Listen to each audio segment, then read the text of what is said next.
Hey guys, Gavin Battlefield Bricks here for episode 13 of Building Caen. Thanks everyone who watched and supported my last video, it really means a lot, and as always, the feedback is always appreciated. Last episode we hit the like goal, so if this video can hit 175 likes in the first week, then I'll be sure to have another video ready by next Thursday. We are getting pretty close to Brickfest Live, and it's time to really get moving on the build if we want to have it show ready by the 17th. This week we finished off the rest of the front of the MOC and built 3 new tanks for the MOC designed by panzerbricklabs. If you do find yourself enjoying this video, leave a like, subscribe, and don't forget to share. If you want to see more videos like this one, make sure to turn on notifications below to not miss another update. And with that all taken care of, let's get right into this week's episode.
Sorry guys, you'll have to excuse the angle there on the time lapse, but these 2 whole base plates now are all plated off. Still need to get the wedge plates placed in place for the border right here, and then after that move on to this little corner right here.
Alright guys, the groundwork is now entirely done for the front plates of the MOC. All that's really left to do is to go in, add detail, and finish up the border, but we'll come back and do that another time. For now, I think we're going to get into adding in all the landscaping details for this section of the MOC here.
Alright guys, we got all of the ground cover in with all of the little plants, hedgerows, and grass.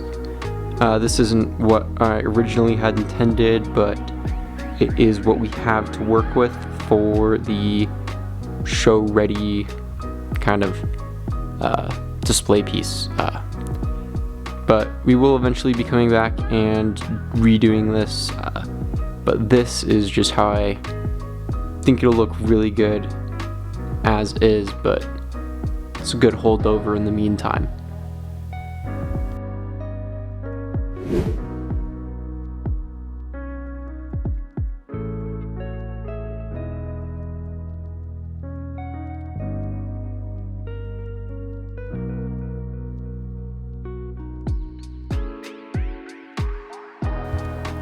Alright guys, so we got all the rest of the telegraph wires in place, along with all of the street lights, and it is really starting to come together, really starting to fill out, putting in the details now.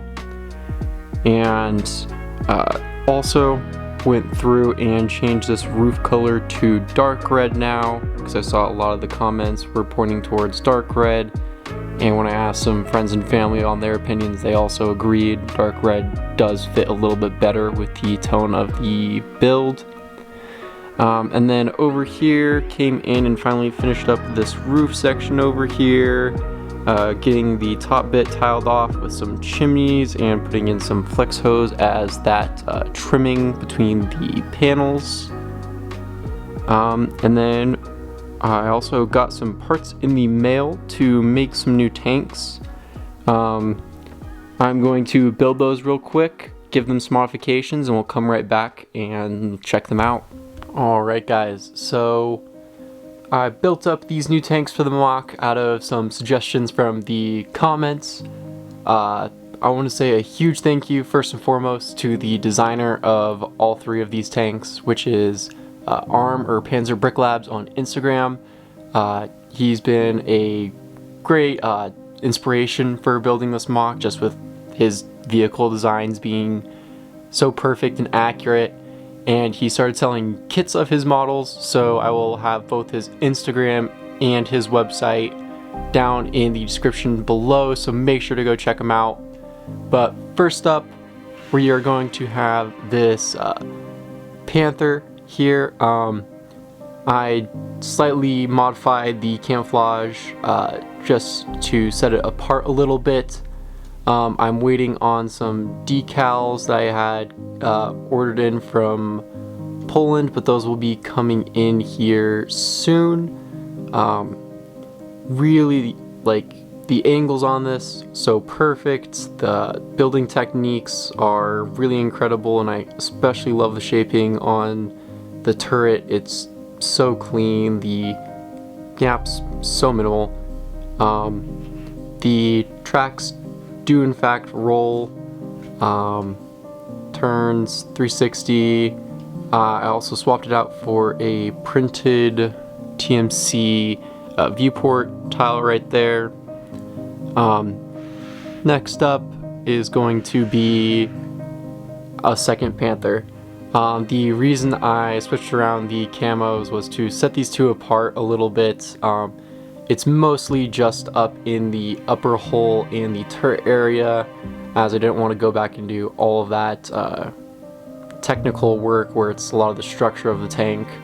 I know that I just don't have a lot of those parts in reddish brown and dark green, honestly, but these are set apart pretty well. And then on this one here, we have a hole in the front because this is going to be a knocked out panther. We got a bunch of smoke billowing out of the back of it as well that I added in. Both of these vehicles are fantastic, and get these both put into the mock and we'll show you guys what. Alright, so this third tank that we have up here is one of my personal favorites. I've put a lot of time and effort into making this one have a lot of character and just a lot of, I don't know, extra to it.